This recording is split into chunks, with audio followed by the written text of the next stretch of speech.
And we're back to CapCut. Let me show you how you can create a blur vignette. We just use the original clip and then copy paste it using Ctrl+C, Ctrl+V. Now we want to find the blur that we want to use under Effects, Video Effects and Lens. You can pick in principle any. I'm just going to use the basic blur.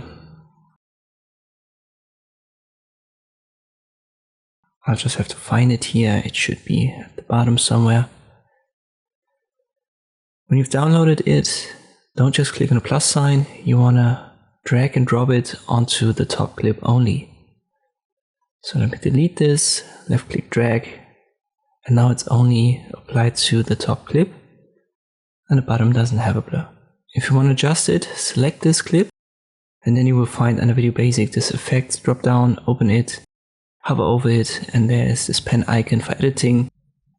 Let me go to 25.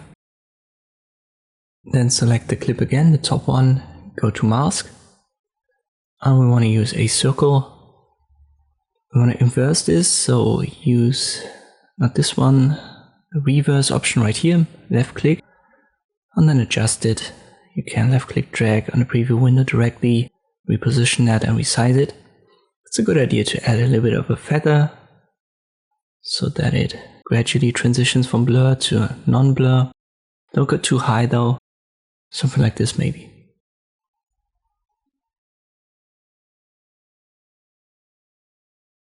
Let me play it.